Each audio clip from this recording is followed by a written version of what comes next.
ಹೇಳಲಿಕ್ಕೆ ಬಯಸ್ತೇನೆ. ನಾವು ಗಡಿ ಜಿಲ್ಲೆ ಗಡಿ ಭಾಗದಲ್ಲಿ ಇರೋದ್ರಿಂದ ಅಜಿತ್ ಪವಾರ್ ಅವರ ಭಾಳಷ್ಟು ಅನುಯಾಯಿಗಳು ಅಭಿಮಾನಿಗಳು ನಮ್ಮಲ್ಲಿ ಕೂಡ ಭಾಳಷ್ಟು ಇದ್ದಾರೆ.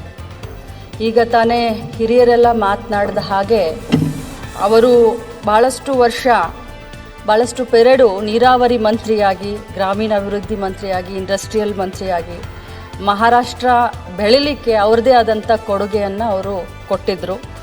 ಅದರಲ್ಲೂ ಕೂಡ ಅವರು ಭಾಳಷ್ಟು ಧೈರ್ಯವಂತರಾಗಿದ್ದರು. ಭಾಳಷ್ಟು ಧೈರ್ಯವಂತದಿಂದ ಭಾಳಷ್ಟು ಡಿಸಿಷನ್ಗಳನ್ನು ಭಾಳಷ್ಟು ತಗೊಳ್ತಾ ಇದ್ದರು.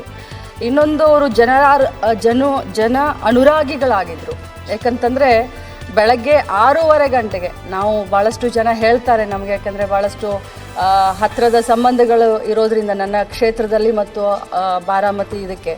ಸೊ ಬೆಳಗ್ಗೆ 6:30ಗೆ ಜನರನ್ನು ಭೇಟಿಯಾಗಲಿಕ್ಕೆ ಶುರು ಮಾಡ್ತಾಯಿದ್ರು. ಯಾವುದೇ ಒಬ್ಬ ರಾಜಕಾರಣಿ ಸಾಮಾಜಿಕ ಬದ್ಧತೆ ಕಾಳಜಿ ಇದ್ದಂಥವರು ತನ್ನ ಕ್ಷೇತ್ರದಿಂದ ಆಗಿರ್ಬೋದು ಅಥವಾ ಇಡೀ ರಾಜ್ಯದಿಂದ ಬರುವಂಥ ಜನ 6:30ಗೆ, ಇವತ್ತು ಅಜಿತ್ ಪವಾರ್ ಅವ್ರನ್ನ ಭೇಟಿ ಆಗಬೇಕು ಅಂತಂದರೆ ಅವರು 5:30ಗೆ ಹೋಗ್ತಾಯಿದ್ರು. 6 ಗಂಟೆ ವಾಕಿಂಗ್ನಿಂದ ಶುರು ಮಾಡ್ತಾಯಿದ್ರು. ಜನರ ಬಗ್ಗೆ ಅಷ್ಟೊಂದು ಕಾಳಜಿಯನ್ನು ತಗೊಳ್ತಾ ಇರುವಂಥ ಇಂಥ ಒಬ್ಬ ಮುತ್ಸದ್ದಿ ರಾಜಕಾರಣಿ. ಕೊನೆಯ ರಾಜಕೀಯ ದಿನಗಳಲ್ಲಿ ಅವ್ರಿಗೆಲ್ಲ ಏನಾಯಿತು, ಎಷ್ಟು ಕಷ್ಟ ಅನುಭವಿಸಿದ್ರು, ಏನೆಲ್ಲ ಅವ್ರ ಮೇಲೆ ಚಾರ್ಜಸ್ ಆಯಿತು, ಯಾವ ರೀತಿ ರಾಜಕೀಯ ಬದಲಾವಣೆಯ ಸಂದರ್ಭದಲ್ಲಿ ಏನೆಲ್ಲ ರಾಜಕಾರಣ ಆಯಿತು ಅನ್ನೋದು ತಮಗೂ ಎಲ್ಲ ಗೊತ್ತು, ನಮಗೂ ಎಲ್ಲರಿಗೂ ಗೊತ್ತು.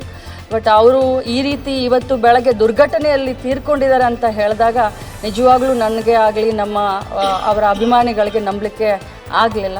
ಇಂಥ ಒಂದು ಸಂದರ್ಭದಲ್ಲಿ ದೇವರು ಅವರ ಆತ್ಮಕ್ಕೆ ಚಿರಶಾಂತಿಯನ್ನು ಕೊಡಲಿ ಮತ್ತು ಅವರೆಲ್ಲ ಭಾಳಷ್ಟು ಲಕ್ಷಾಂತರ ಕೋಟಿಗಟ್ಟಲೆ ಅಭಿಮಾನಿಗಳಿಗೆ ಈ ಒಂದು ದುಃಖವನ್ನು ಭರಿಸುವಂಥ ಶಕ್ತಿ ಕೊಡಲಿ ಅಂತ ತಮ್ಮ ಮೂಲಕ ಕೇಳ್ತೀನಿ. ಲಕ್ಷ್ಮಣ್ ಸರ್,